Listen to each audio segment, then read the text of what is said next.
Presidente, o senhor é entusiasta da justiça eleitoral, tem toda uma história na cabeça do senhor e que o senhor repassa para todos nós, sociedade piauiense. Como é que o senhor vê esta possibilidade de nós voltarmos no tempo, aposentarmos ou pelo menos deixarmos de lado, por força de uma questão orçamentária, a urna eletrônica, que é uma grande conquista nacional, para voltarmos para o voto do papel, presidente? Eu vejo isso como um retrocesso inominável, contrário aos supremos interesses do Brasil.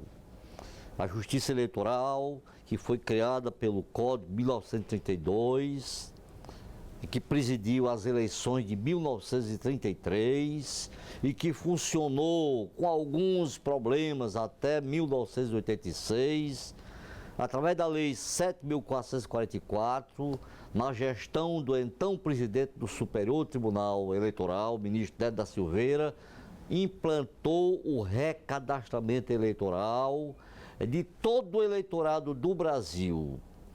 E esse recadastramento eleitoral do ministro Nery da Silveira, para mim um verdadeiro divisor de águas, viabilizou a urna eletrônica que temos aí, concebida e inventada por um servidor da Justiça Eleitoral, do Tribunal Superior Eleitoral, que realmente espantou o mundo inteiro exatamente ficou espantado de forma positiva. De forma positivamente, né, com essa invenção, com essa conquista da justiça eleitoral brasileira. E acima de tudo, essa justiça eleitoral que viabilizou a urna eletrônica, logo em seguida teve a segunda conquista, né? A conquista da biometria, né? Com a biometria, nós fechamos as portas da fraude eleitoral no tocante à identificação do eleitor. Com o recadastramento eleitoral, não há mais como o eleitor votar por outro eleitor. Então, por exemplo, essa biometria, né, ela veio para ficar porque, na verdade, ela consulta os interesses da sociedade, os interesses dos partidos políticos, os interesses dos candidatos honestos, os interesses dos juízes e de mais pessoas que fazem a justiça eleitoral. Então, eu não posso conceber que, em pleno século XXI, quando avançamos tanto, venhamos a retroceder.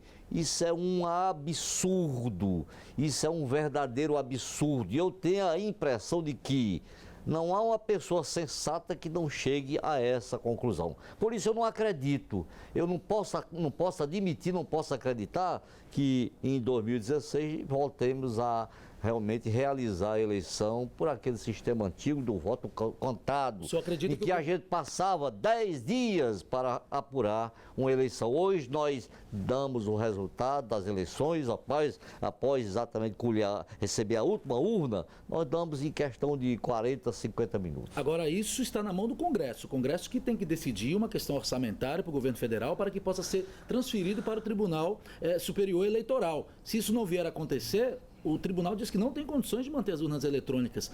Como o TRE do Piauí vai acatar uma realidade dessa, caso ela se confirme? Não, se realmente não houver o recurso de que a gente necessita, com certeza isso viria a acontecer. Só que eu não acredito nisso.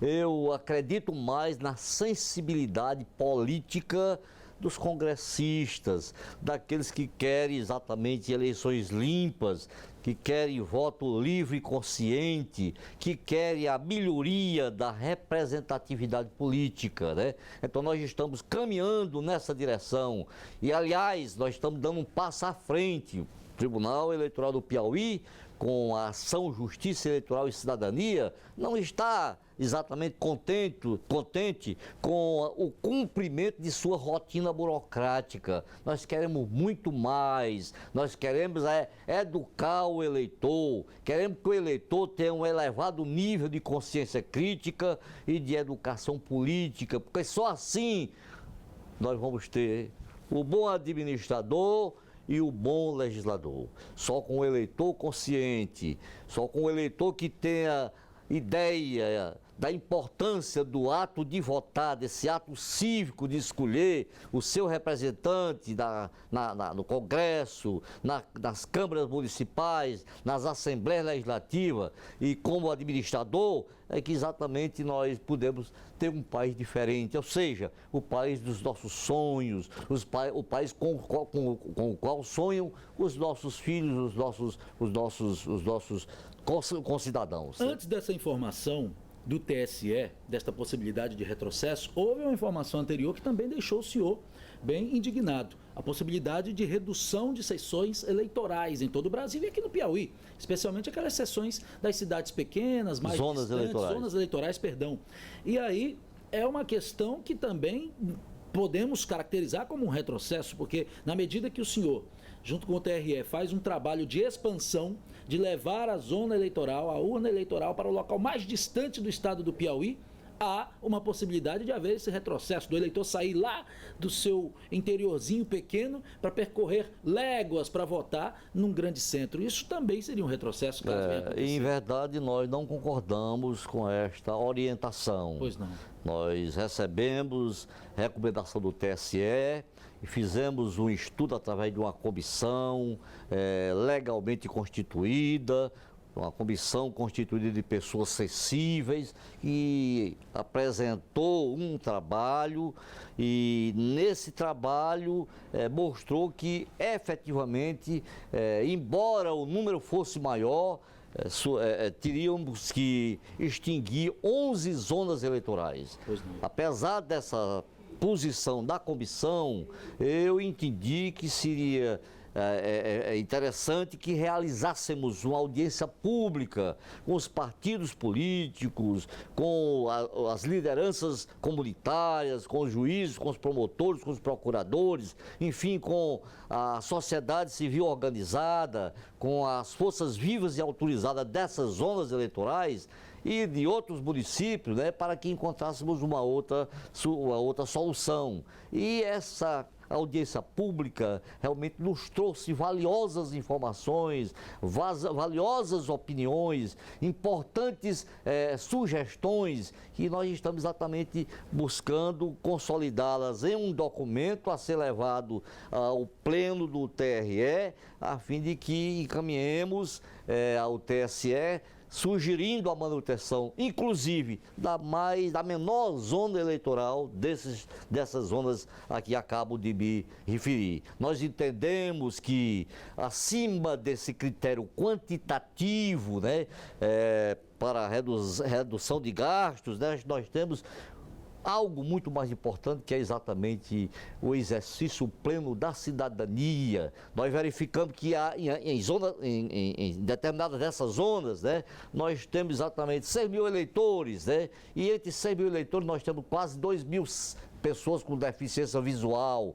Então nós iríamos, se isso viesse a acontecer ou se vier a acontecer, aumentar a aflição dessas pessoas, criar problemas para essas pessoas, quando a justiça tem a obrigação de se aproximar cada vez mais do seu destinatário, a justiça comum, né, daquele que precisa do processo julgado, e a justiça eleitoral do seu eleitor, né? Nós temos que nos aproximar desse eleitor, nós temos que tentar orientar esse eleitor, nós temos que tentar educar esse eleitor, nós temos que mostrar para esse eleitor que voto não tem preço, voto tem consequência, né? Então, é assim trabalhando, é assim que a Justiça Eleitoral está querendo fazer. E com certeza nós vamos tentar sensibilizar o TSE para que realmente mantenhamos essas zonas eleitorais, inclusive essas menores zonas eleitorais, com 6 mil votos, porque a determinação está exatamente em cima daquelas